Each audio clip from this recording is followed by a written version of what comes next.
La Fédération togolaise de football, FTF, annonce ce mercredi 7 août que Koubadia Kader est nommé sélectionneur par intérim des éperviers du Togo, quasiment 3 semaines après l'annonce de Nibombe Daré comme sélectionneur principal. Alors, qu'est-ce qui se passe à la FTF? Qu'est-ce qui bloque la signature du contrat du successeur de Paulo Duarte et quel défi attend Koubadia Kader sur le banc des éperviers? Nous posons le débat dans cette émission Sport Magazine. Bonjour, bonsoir à vous, nos chers téléspectateurs et internautes également qui nous suivez sur notre chaîne YouTube. N'oubliez pas à liker et à partager cette émission autour de vous. Alors, pour poser le débat, j'ai avec moi ici Fidias Alandé. Fidias, plaisir de te retrouver. Plaisir de me retrouver sur ce plateau pour parler du football togolais. Avec un retour en force, on l'espère. Il y a Aziz également, consultant sportif. Aziz Agoro, plaisir de te retrouver. Helmut, plaisir partagé. Bonjour et bonjour à tous ceux qui nous suivent en ce moment. Alors, Kader, l'ancien attaquant de l'équipe nationale et sélectionneur adjoint de l'équipe B des éperviers, occupe le banc en attendant une décision qui a été prise en attendant la finalisation du contrat du nouveau sélectionneur principal de l'équipe nationale A. Alors, la nouvelle est tombée ce mercredi. Fidias, ton analyse d'abord. Oui, vous savez, moi hier, j'ai pas été surpris quand même de voir qu'il y ait une nomination d'un entraîneur par intérim. Ah bon? Parce que oui, vu l'allure où les choses traînaient, voilà quoi, il fallait quand même trouver rapidement une solution, et je ne dirais même pas que c'était un choix, c'était une imposition, c'était pratiquement ce qu'il y avait à faire, parce qu'on ne pouvait pas donner si peu de temps à Nibombe Daré pour constituer une équipe pour pouvoir disputer les qualifications en septembre. Mais c'est pas comme si Kader aussi travaillait aussi. Oui, Kader quand même. Le choix de Kader, c'est judicieux parce que Kader, il est avec l'effectif depuis plus de 8 mois. Non, moi je ne parle pas de judicieux ou pas, mais après il faut. Oui. C'est pas comme s'il était à ce poste. Pour moi, je pense que il aura le même temps quasiment. Non, pas le même temps, mais il aura l'avantage d'être là depuis 8 mois et de connaître surtout le groupe. De connaître surtout le groupe. Okay. Parce que Kader, nous l'oublions pas, il est arrivé en janvier. Et depuis janvier, il a eu quand même à effectuer des stages avec l'équipe nationale A aux côtés de Paulo Duarte. Ils sont partis du côté du Maroc pour ces matchs amicaux qui se sont très bien passés avec la victoire face au Niger, le nul face à la Libye. Et donc c'est un monsieur qui apparemment maîtriserait mieux le groupe que Daré. Pour le moment. Parce que Daré, il devrait venir beaucoup plus tôt et discuter avec les joueurs. Le temps de faire tout ça, vous voyez déjà que, il n'y a pas assez de temps pour faire tout ça. Mais quand on a un ancien qui est déjà là, qui est déjà là depuis 8 mois et qui connaîtrait les joueurs, connaîtrait l'état de forme et tout, ce serait un peu une continuité de ce qu'était en train de faire Paulo Duarte. Et voilà, Kader, moi je pense que c'est l'imposition, c'est le choix qu'il fallait pour conduire. Alors, je vais te poser la question tout à l'heure, mais d'abord je vais la poser à Aziz. Alors, Daré, sélectionneur principal, un contrat qui traîne à être signé.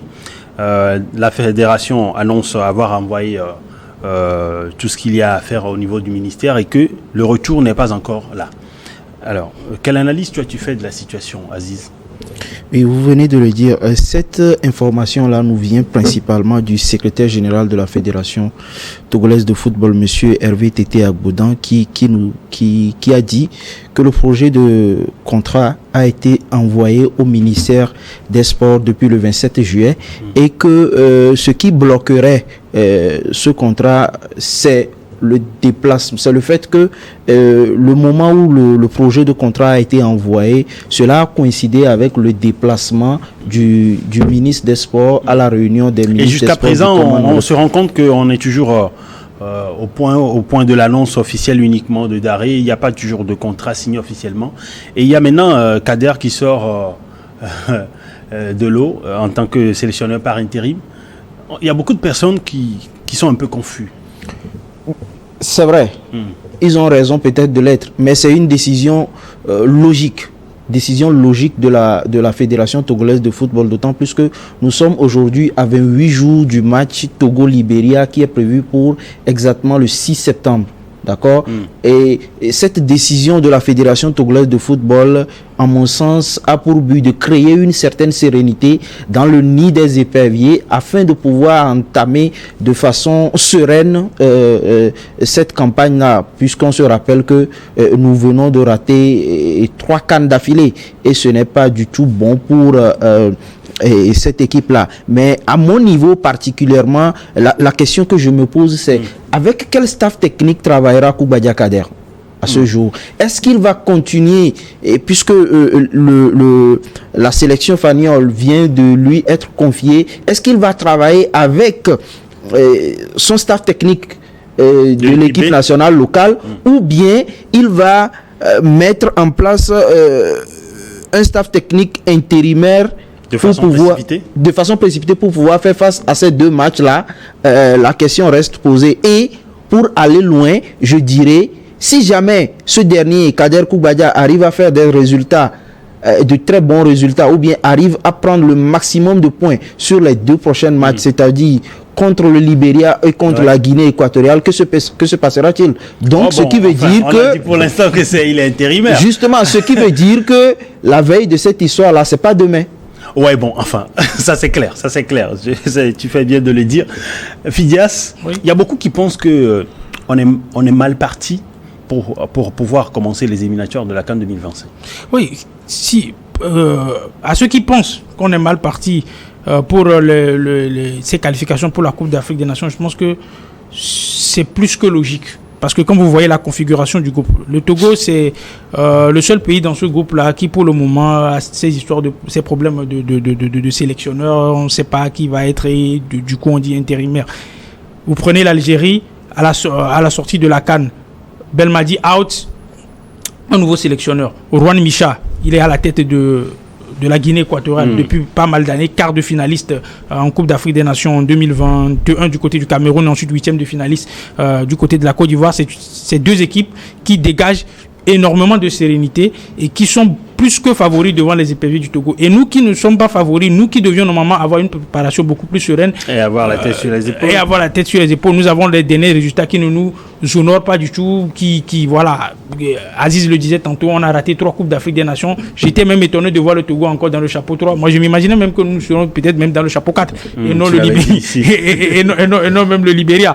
Donc il faut dire que nous sommes très très très mal partis. La préparation elle est mauvaise, mais on va pas être des oiseaux de mauvaise augure et commencer par proliférer, je dirais vociférer même en disant que non, ça va pas bien se passer. Il y a des situations de crise, il y a des équipes qui, malgré les situations de crise, arrivent à avoir des sursauts d'orgueil et s'en sortir. Pourquoi pas les éperviers du Togo? Ne nous enterrons pas déjà d'aussitôt, restons positifs et croyons au projet de quelques jours Kader, le projet Kader de quelques jours, croyons-y, apportons-lui le soutien qu'on devrait lui apporter. Et voilà, voilà, le destin de notre côté, le Togo pourrait gagner ce match. Et je l'ai dit ici sur ce plateau, la dernière fois que le Togo s'était qualifié pour la Coupe d'Afrique des Nations, je reviens toujours dessus, c'était pour les qualifications pour la Coupe d'Afrique 2017. Ceux qui ont bonne mémoire s'en souviennent. Donc on avait commencé également pratiquement dans ces mêmes configurations. Souvenez-vous avec Tom Saint-Fit, tous ces problèmes avec Cheyi Emmanuel Adebayor qui ne prend plus le brassard de capitaine. C'était Mathieu Dosevi qui a été capitaine le jour-là. Le Togo avait battu le Libéria pour le match, le premier match de ces qualifications-là. C'était 2-1. Malgré que le Libéria avait ouvert le score en première mi-temps, le Togo avait fini par gagner. Ensuite, voilà, on a fait le job face à Djibouti et consorts et on s'était retrouvé à la CAN. Donc, pourquoi pas pour cette qualification pour la Coupe d'Afrique des Nations 2025 du côté du Maroc. Helmut, si tu permets, je voudrais rappeler à Fidias que la dernière fois que le Togo était dans la même poule que le Libéria, le Togo s'est qualifié. Mais il faut se rappeler également que la dernière fois que le Togo était dans la même poule que l'Algérie, on se souvient de ce qui s'est passé ici au stade municipal. 4 buts à 0. 4 buts à 1. 4 buts à 1 plutôt, avec une égalisation de Fodo là-bas. 4 buts à 1 ici à Lomé. Donc, nous sommes à 50-50. Alors, comme vient de le dire Fidias, nous sommes extrêmement en retard. Mais nous ne serons pas des oiseaux de mauvaise augure. Voilà. Il faut croire au mini-projet que va apporter Kader Koubadia sur les 2 matchs qu'on lui a confiés et compter sur ce sursaut d'orgueil des joueurs pour pouvoir tirer le maximum de ces 2 matchs. en besogne. On va évoquer le défi qui attend Kader, hein, mais avant, est-ce que vous avez des informations par rapport à ce qui bloque aujourd'hui le contrat, la signature officielle du contrat de Nibombé Daré? C'est vrai qu'on a eu un communiqué qui dit que le ministre n'a pas encore apposé sa signature. Il y a toujours cet aval qui est attendu. Mais il y a des rumeurs également qui évoquent son staff ou encore des blocages liés à, par exemple, son salaire. Oui, vous savez, en tant que journaliste, nous devons nous baser sur des informations officielles et fiables que nous pouvons prouver. Et voilà, s'il fallait s'en tenir aux rumeurs, il y a tellement de choses qu'on pourrait dire ici sur le plateau. Mais d'après les informations que, voilà, moi personnellement, j'ai reçu à lire dans des articles écrits par certains confrères, le problème se situerait au niveau de la composition du staff de Nibombé Daré, que le ministère trouve trop un peu, voilà, les émoluments un peu trop élevés pour le staff. Et je vais taire le média qu'il a écrit, hein, les gens feront leurs recherches, ils trouveront sûrement. Et donc voilà, ce sont ces petites informations qui viennent, c'est de l'investigation, ça peut être vrai, ça peut être faux, chacun écrit ce qu'il veut aujourd'hui par rapport à ses émotions et par rapport à ses envies. Donc on va pas se prêter à ce jeu, on va plutôt attendre tranquillement et voir dans les prochains jours ce que voilà les informations officielles qui vont sortir de la part des parties concernées. Parce qu'il y a beaucoup également qui se posent la question de savoir si c'est déjà fini pour Daré. Dire que c'est fini pour Daré, je crois que c'est trop dit. Si ça doit finir pour Daré... C'est une éventualité, il faut pas... Si ça doit finir normalement pour Daré, ça doit venir d'un communiqué officiel de la Fédération togolaise de football. Mais pour moi, ça sera ridicule, hein. Ça sera très ridicule. Ça, je ne crois pas qu'on puisse aller jusque-là. Mais si jamais ça arrivait, il va falloir vraiment chercher ce qui n'a pas marché. Est-ce que vous vous attendiez déjà à ce qu'on ait une annonce officielle de Daré et puis quand quasiment 3 semaines on en vient à un sélectionneur par intérim? Toi, tu y attendais? J'ai jamais eu un soupçon de cela. Moi, quand j'ai vu l'annonce Nibombé Daré, je me suis dit bon, voilà quoi. Si tout a été déjà acté en amont, voilà. Le monsieur, il va arriver, il va faire son boulot, mais s'il y a des problèmes de contrat, c'est mal. Et Helmut, Fidias dit que tout a été peut-être acté en amont. Et si on veut se référer à des sources officielles d'un membre et des propos d'un membre du comité exécutif de la Fédération togolaise de football, il nous a été dit que tout ce que le sélectionneur, M. Nibombé Daré, a proposé, cela lui a été accordé. Au jour d'aujourd'hui, quand on en vient à c'est la fédération. Oui, je refuse pas, mais au jour d'aujourd'hui, qu'on en vienne à la nomination intérimaire de Koubadia Kader, la question reste posée si effectivement tout ce qu'il a demandé a été accepté. Fidias a parlé du staff technique. Au-delà du staff, de la composition du staff technique, il faut se poser la question sur les autres termes de ce contrat. Qu'est-ce qui se sont dit les deux parties, c'est-à-dire Nibombé Daré, la Fédération togolaise de football, que représente le ministère des Sports? Qu'est-ce qu'ils se sont dit? À l'heure actuelle, personne ne sait. Donc, il est difficile de se prononcer. C'est pour cela que je suis d'accord avec Fidias qui disait, si on veut se baser sur toutes les rumeurs, on va parler, on va pas en finir. Moi, je voudrais dire quelque chose, vous savez... Et si un monsieur qui avait dit qu'il y avait des discordes entre la fédération et le ministère avait raison, un capitaine, un ancien joueur de ce pays, qui a dit, et on le connaît tous, qui a dit qu'il y a des problèmes entre la fédération et le ministère. Après, c'est pas entre les deux, ils ne se communiquent pas parce que si la fédération est tombée d'accord avec un coach sur tous les termes d'un contrat et qu'on envoie le contrat au ministère et que le ministère n'est pas capable de valider le contrat, ça veut dire que la fédération a proposé ce qu'il voulait, a accepté, a proposé ce qu'il voulait proposer, a fait ce qu'il a voulu faire, il a amené au ministère, le ministère n'a pas été d'accord. Normalement, après, ça ne devrait pas t'étonner aussi. Ils devraient discuter entre eux et le ministère et la fédération, discuter entre eux, tomber d'accord et revenir ensuite à Nibombé Daré et dire à Nibombé Daré, ok, maintenant depuis le haut lieu, c'est-à-dire le ministère qui chapeaute la fédération togolaise de football, que tout est acté maintenant. Donc ça veut dire que si nous comprenons bien... La fédération a donné son accord, sans l'aval du ministère. Alors, voilà. Et donc, le monsieur en question avait raison. quand il disait qu'il y avait un problème entre la fédération mais je suis pas Helmut, je suis pas d'accord mais maintenant bon, je suis pas d'accord avec Fidias quand il dit que la fédération n'a pas eu l'aval du ministère des Sports avant d'accepter les propositions. Oui, mais c'est ce qui a été dit. Tu viens de le dire. Oui, mais pas sous cet angle-là. Pas sous cet angle, c'est-à-dire au niveau de... C'est-à-dire on a accepté, on va proposer. C'est-à-dire qu'il n'y a pas le OK final. Mais bon, pour l'instant, on n'apporte pas de modification. Mais en attendant, on envoie ça au ministère, c'est ça? Est-ce que c'est ça? Non. Moi, je veux parler plus du fait que ce qui est sûr, il y a beaucoup de choses qui ont été dites avant l'annonce du nom de Nibombe Daré. Oui. D'accord? Ce n'est pas après l'annonce qu'on va revenir aux conditions. Non. Je suis désolé, mais au niveau de toutes les parties qui ont participé à ce feuilleton-là, je trouve que les responsabilités sont partagées.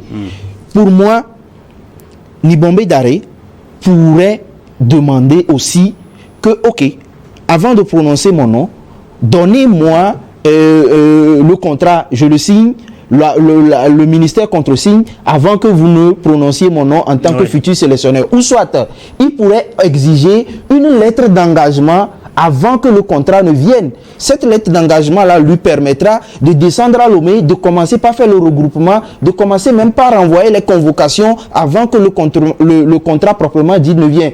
Mieux encore, le jour, c'est-à-dire le 14 juillet, où l'annonce a été faite dans l'après-midi, en fin de soirée, Nibombe Daré aussi pourrait tweeter pour dire que effectivement, j'ai été choisi après un long processus, mais pour l'instant, il n'y a pas de document juridique qui me lie, soit au ministère des Sports ou à la Fédération togolaise de football. Donc, au jour d'aujourd'hui, un peu cousu de fil blanc. Au jour d'aujourd'hui, les responsabilités sont partagées, mais nous n'allons pas aller sur cet angle-là. Les échéances sont à nos portes. La fédération a pris une décision de prendre Kader Koubadia comme intérimaire. Donc, je pense qu'il faut soutenir ce mini-projet-là. Bon, on va voir ce que ça va donner. On va l'évoquer dans la deuxième partie, même si on ne sait pas, personne ici ne peut le dire, si Kader a déjà signé, lui, son contrat, parce que être sélectionneur de l'équipe B, c'est autre chose. Oui, de l'équipe A'. L'équipe A', c'est-à-dire les locaux. Ouais, les locaux, et même être sélectionneur par intérim de l'équipe nationale, c'est autre chose. Des attaquants à l'entraîneur A. C'est également un autre contrat. Est-ce que c'est déjà signé? On ne le sait pas aussi. On ne le sait pas, mais on va l'évoquer dans la deuxième partie de cette émission. Évoquer également les défis qui attendent Koubadia Kader sur le banc des éperviers du Togo, parce que le Togo va disputer 2 matchs des éliminatoires de la CAN 2025 le mois prochain. C'est tout à l'heure. Ne zappez pas. N'oubliez pas, chers internautes, que cette émission a une deuxième partie sur notre chaîne YouTube. À tout à l'heure.